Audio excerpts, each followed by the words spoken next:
Dia mahkota kita. Amin. Mari kita purukan nama Tuhan Yesus.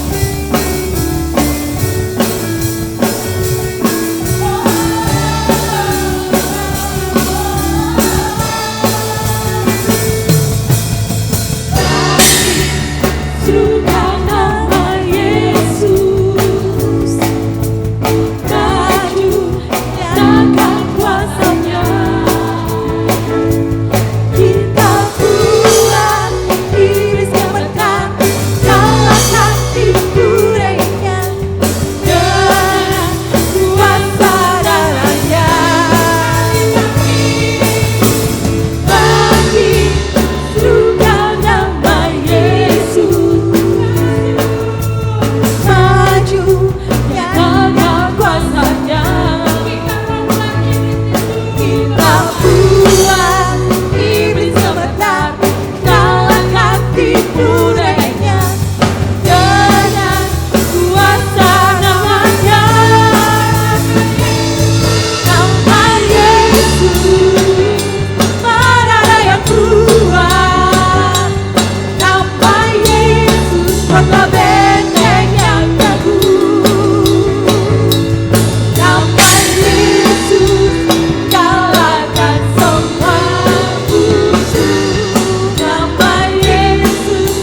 Yang haus akan dilegakan, yang lapar akan dikenyangkan, bahkan orang yang belum puas akan dipuaskan oleh kebenaran firman Tuhan.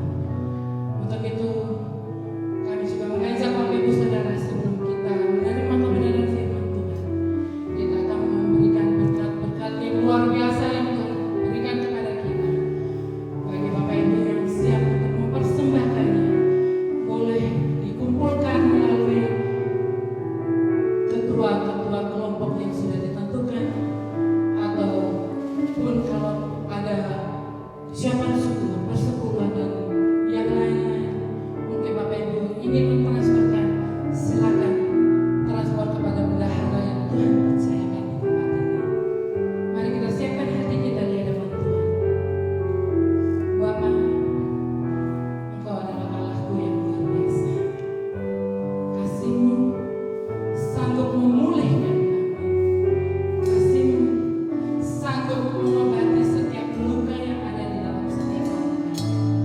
Karena kami percaya Tuhan, waktu-waktu yang Tuhan berikan kepada kami adalah waktu yang terbaik di hadapan Engkau Tuhan. Kami yakin, kami imani dan kami percaya Tuhan, saat ini pun Tuhan sudah membuka tangannya kepada kami untuk orang-orang yang berserah dan pengharapan penuh kepadanya. Maka firman Tuhan berkata, hai kamu yang letih lesu, datanglah kepadaku, maka aku akan memuaskan dan melegakan. Terima kasih Bapa.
Mari kita berdoa.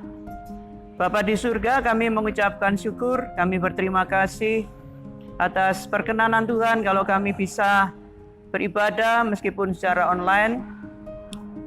Tuhan memberkati kami semua ya Tuhan yang akan mendengarkan firman-Mu saat ini, urapi hamba-Mu, dan kiranya benih firman-Mu boleh tertanam di dalam hati kami semua. Di dalam nama Tuhan Yesus, hamba berdoa. Amin. Shalom Bapak Ibu Saudara yang dikasihi Tuhan. Hari ini kita akan merenungkan satu ayat dari 1 Korintus 10 ayat yang ke-12. Sebab itu siapa yang menyangka bahwa ia teguh berdiri, hati-hatilah supaya ia jangan jatuh. Kalau dikasih judulnya adalah jangan menyangka ya saudara, jangan menyangka.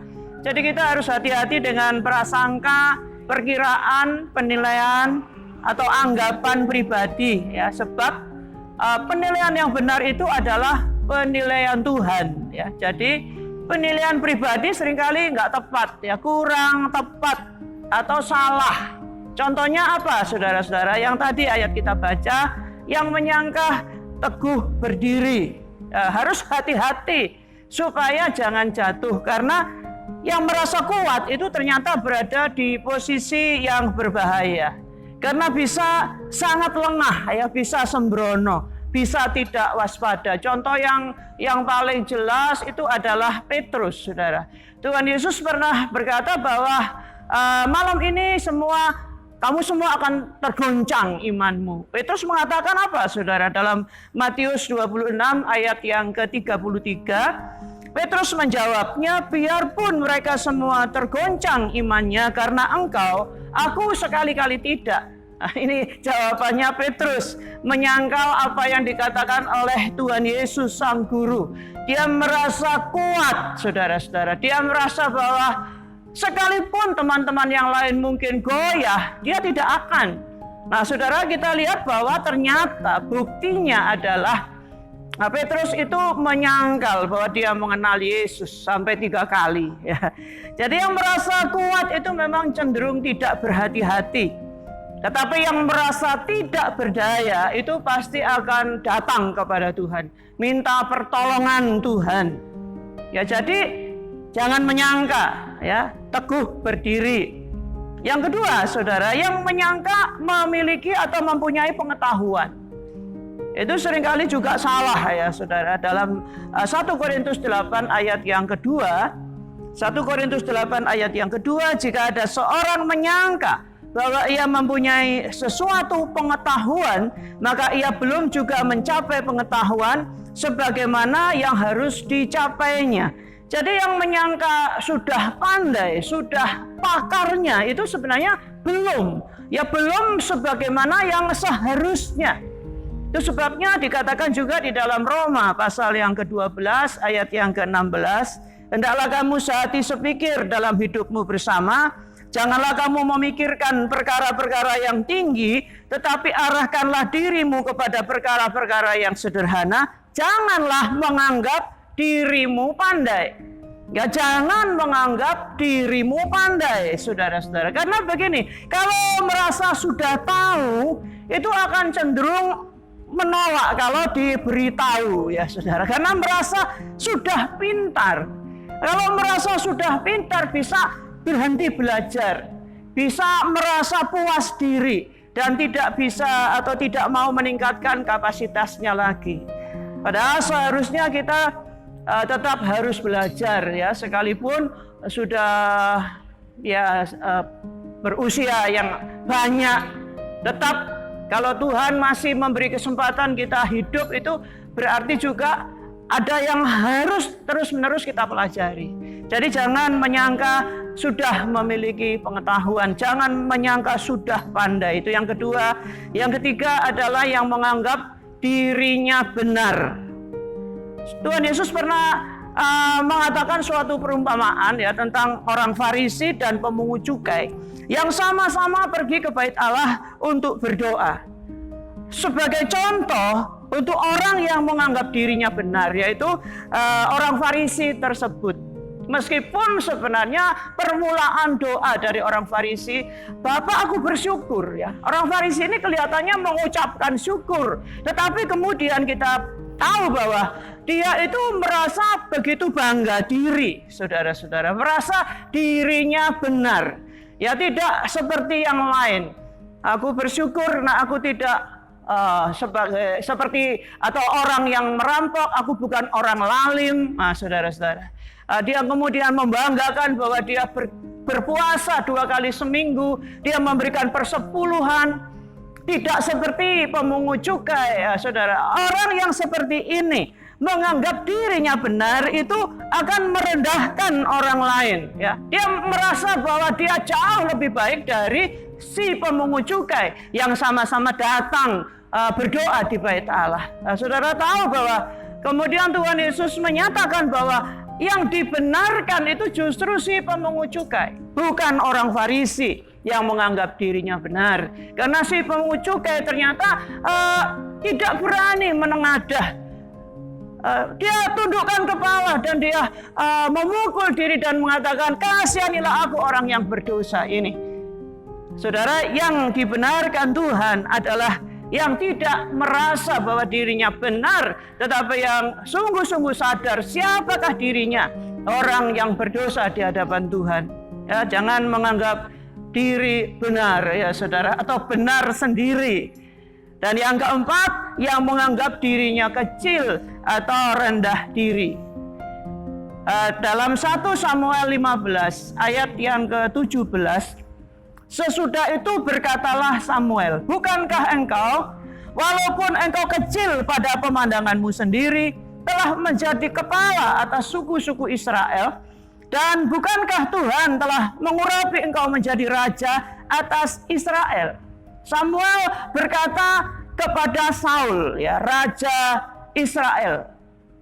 Saudara lihat bahwa salah satu kelemahan dari Raja Saul, dia itu selalu merasa dirinya kecil.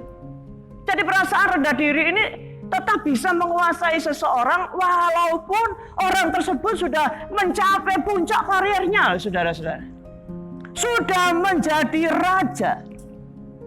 Ya, Saul tetap merasa kecil pada pemandangannya sendiri. Penilaian Saul tentang dirinya, dia tetap merasa kecil, saudara-saudara. Meskipun telah diangkat menjadi kepala. Meskipun Tuhan telah mengurapi Saul menjadi raja atas Israel. Nah, saudara-saudara, hati-hati dengan anggapan yang salah tentang diri sendiri, ya saudara-saudara. Ya, merasa dirinya kecil, ya tidak berharga, tidak berarti. Saya tidak tahu kenapa Saul itu seperti itu, ya mungkin karena dia adalah seorang dari suku Benyamin. Kalau saudara membaca sejarah ya dari suku-suku Israel ini, maka salah satu suku yang hampir-hampir dimusnahkan oleh karena melakukan kesalahan, oleh karena melakukan dosa, itu adalah suku Benyamin. Dan Saul dari suku Benyamin, ya saudara-saudara. Dan dia merasa rendah diri, ya terus merasa rendah diri. Ya, sekali lagi saya katakan bahwa hati-hati dengan anggapan yang salah. Ya, karena orang yang rendah diri itu sulit mempercayai firman Allah yang berkata, oleh karena engkau berharga di mataku dan mulia, dan aku ini mengasihi engkau. Ya, orang yang rendah diri itu akan membantah firman Tuhan ini. Meskipun Allah mengatakan engkau itu berharga di mataku, dia tetap merasa dirinya tidak berharga dan mulia. Aku ini seorang yang hina, yaitu saudara. Itu orang yang rendah diri. Aku ini mengasihi engkau, itu firman Tuhan. Itu juga bisa disangkal, oh Tuhan tidak pernah mengasihi saya. Ya, Tuhan mengasihi yang lain, tidak mengasihi saya. Jadi hati-hati ya saudara. Karena akan sulit untuk percaya kepada firman Tuhan. Ya, sulit untuk percaya kepada firman Tuhan. Dan kemudian apa yang terjadi pada Saul yang tetap merasa bahwa dirinya kecil pada pemandangannya sendiri. Saul tidak taat, saudara. Saul lebih takut kepada rakyat daripada kepada Tuhan. Ya, orang yang rendah diri itu akan lebih memperhatikan apa kata orang. Ya, bagaimana orang berpendapat tentang dirinya, karena dia sudah berpendapat salah tentang dirinya. Dalam 1 Samuel pasal 15 ayat yang ke-24, berkatalah Saul kepada Samuel, "Aku telah berdosa sebab telah kulangkai titah Tuhan dan perkataanmu, tetapi aku takut kepada rakyat. Karena itu aku mengabulkan permintaan mereka." Sudah dikasih tahu, saudara-saudara. Saul sudah dikasih tahu oleh Samuel. Karena memang Saul ditugaskan untuk memusnahkan orang-orang Amalek. Ya, saudara-saudara. Sudah dikasih tahu bahwa perintahnya adalah supaya dimusnahkan. Nah, saudara, tetapi Saul tidak memusnahkan semuanya. Rajanya disayangkan, ternaknya yang gemuk, yang tambun itu disayangkan.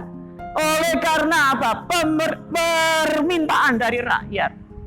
Dia jujur mengakui di hadapan Samuel, tetapi aku takut kepada rakyat. Karena itu aku mengabulkan permintaan mereka. Ya, jadi orang yang menganggap bahwa dirinya kecil, dirinya itu rendah, dirinya hina, dirinya tidak bisa berbuat apa-apa, kecenderungannya adalah susah untuk percaya kepada firman Tuhan dan susah untuk mentaati perintah Tuhan. Itu sebabnya jangan menganggap diri kecil. Kalau Tuhan sudah mengangkat kita, ya saudara-saudara, memang tadinya kita adalah orang yang berdosa, yang seharusnya dimurkai. Tapi kita harus tahu bahwa pengorbanan Tuhan Yesus di kayu salib itu mengubah status dari orang yang seharusnya dimurkai menjadi anak-anak Allah yang dibenarkan oleh Tuhan. Saudara-saudara, dan anak-anak Allah itu berharga di mata Tuhan. Anak-anak Allah itu mulia, dikasihi oleh Tuhan. Nah, saudara, jangan menganggap diri kecil kalau Tuhan sudah mengangkat saudara. Nah, bersyukurlah untuk kasih karunia ini. Ya, supaya tidak sombong. Karena alasannya orang yang rendah diri itu, supaya aku tidak sombong. Saudara, orang yang rendah diri itu malah kemudian, ya, pelampiasannya atau ekspresinya malah menjadi sombong. Makanya jangan menganggap diri kecil. Ya, kita harus bersyukur untuk kasih Tuhan. Kalau kita sukses itu karena Tuhan. Ya, itu yang membuat kita dicegah untuk tidak menjadi sombong. Ya, bersyukur untuk semua kasih karunia Tuhan. Bersyukur untuk segala berkat Tuhan. Ya, supaya saudara tahu bahwa kalau bukan Tuhan, ya, sia-sia segalanya. Di luar aku, kata Tuhan Yesus, kamu tidak bisa berbuat apapun. Nah, saudara-saudara, ya, mari kita mengejar perkenanan Tuhan. Ya, karena yang tepat adalah penilaian Tuhan, bukan penilaian pribadi terhadap diri kita sendiri. Ya, jadi ada 4 hal tadi yang saya sampaikan. Jangan menyangka teguh berdiri, jangan merasa kuat. Kemudian jangan menyangka mempunyai pengetahuan, jangan menyangka sudah pandai. Jangan menganggap diri sudah benar, saudara-saudara. Dan yang terakhir tadi, jangan menganggap diri kecil atau kita memiliki perasaan rendah diri, karena Tuhan telah mengangkat kita.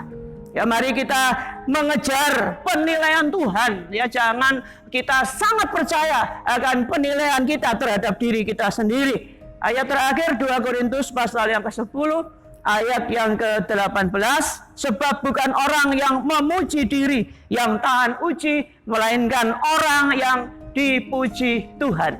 Ya, mari kita kejar itu, perkenanan Tuhan, pujian Tuhan, ya, bukan pujian sesama kita, tetapi terlebih adalah pujian Allah, perkenanan Tuhan atas hidup kita. Amin. Untuk firman Tuhan, mari kita berdoa. Oh Bapa, kiranya firman-Mu menolong kami, membekali kami, supaya kami tidak hanya, oh Tuhan, suka mendengar, tetapi kami boleh merenungkan dan kami boleh melakukannya. Kami mengucapkan syukur, terima kasih buat korban putra tunggal di kayu salib Tuhan Yesus Kristus yang kami percayai, yang mengangkat kami manusia yang hina menjadi umat ketebusan Tuhan, umat yang Engkau sayangi, yang Engkau kasihi ya Tuhan. Terima kasih Bapa, terima kasih Engkau memberkati secara khusus GBI Diaspora Sejahtera Bangil dan juga Diaspora Sejahtera dimanapun berada. Tuhan berkati, Tuhan lindungi dari segala malapetaka, mara bahaya. Engkau lindungi dari penyebaran pandemi COVID ini ya Tuhan. Tidak satu pun yang terjangkit. Engkau berkati negeri kami, bangsa kami, para pemimpin negeri ini. Engkau menolong semuanya ya Tuhan. Terima kasih. Dalam nama Tuhan Yesus hamba berdoa. Amin.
Saudara yang dikasihi Tuhan, kasih karunia dari Tuhan Yesus Kristus dan kasih Allah serta persekutuan Roh Kudus menyertai kita semua mulai hari ini sampai selama-lamanya. Di dalam nama Tuhan Yesus kami berdoa dan mengucapkan syukur. Amin. Tuhan Yesus memberkati.